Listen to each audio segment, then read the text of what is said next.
అది వర్కౌట్ అయింది కొంత. ఇప్పుడు అదే అంశాన్ని మళ్ళీ తీసుకున్నారు. బీజేపీ బీఆర్ఎస్ ఒక్కటే కవిత బెయిల్ కోసం కుమ్మక్కయ్యాడు కేసీఆర్ అని. అప్పుడు అరెస్ట్ చేయలేదని టార్గెట్ చేశారు, ఇప్పుడు అరెస్ట్ చేస్తే మళ్ళీ బెయిల్ కోసం అని టార్గెట్ చేస్తున్నారు. అంటే ఇది మీ ఎన్నికల వ్యూహమా? వాస్తవం. ఆ రోజు అది వాస్తవం, ఈరోజు ఇది వాస్తవం. వాస్తవాలని చెప్పినప్పుడే ప్రజలు నమ్ముతారు. అవాస్తవాలని మనం చెప్తే ఎంతసేపు నమ్ముతారు? అంటే అవాస్తవాలను కూడా వాస్తవాలుగా కన్విన్స్ చేసేలా చెప్పడంలో కొంచెం రేవంత్ రెడ్డి సిద్ధవస్తుడు అంటారు. వాస్తవం ఇంకా కఠినమైన నిజం ఏంటంటే కేసీఆర్ కేటీఆర్ అరెస్ట్ కాకుండా పార్టీని కంప్లీట్గా తాకట్టు పెట్టేసిండు. సరే కూతురు వరకు అయింది, అక్కడ వరకు ఆపురు, ఇక మా ఇద్దరి దగ్గరికి రాకండి, మీకు ఏం కావాలనో చేసి పెడతామని. సో అప్పటి వరకు ఏంటంటే మమ్మల్ని టచ్ చేస్తారా, కేసీఆర్ను టచ్ చేస్తే, కేసీఆర్ కుటుంబాన్ని టచ్ చేస్తే తెలంగాణ సమాజం ఊరుకుంటుందా, అగ్గి అవుతుంది బుగ్గి అవుతుంది అని ఉపన్యాసాలు చెప్పుకుంటూ పోయిండు.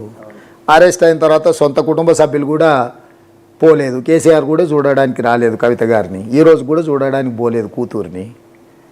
ఈరోజు కూడా ఆయన యాక్చువల్గా అఫీషియల్గా ఎక్కడ ఈ అరెస్టులో ఆయన విధానం ఏందో కూడా ఇంతవరకు చెప్పలేదు. సో ఎట్లా సమర్థించుకుంటాడు చంద్రశేఖరరావు గారు? తప్పేముంది? కూతురు జైల్లో ఉంది. ఒక తండ్రిగా కూతుర్ని పరామర్శించడాన్ని ఎవరైనా సమాజం తప్పుపడుతుందా? నువ్వు చెప్పు కళ్యాణ్, తండ్రిగా బాధ్యత ఏంది? కమ్ వాట్ మే, కూతురు జైల్లో ఉన్న కేసీఆర్ గారు మీకు గుర్తుండే ఉంటుంది, ఒక మాట చెప్పారు, కూతురైనా కొడుకైనా తప్పు చేస్తే వదిలేదు లేదంటే నమ్ముతున్నారేమో.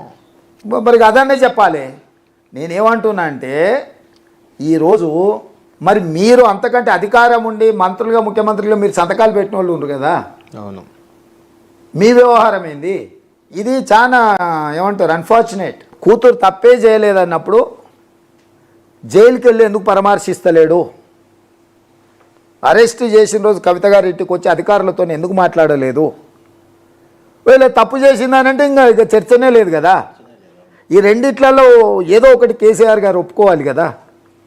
ఎవరిని మభ్య పెడుతుండు?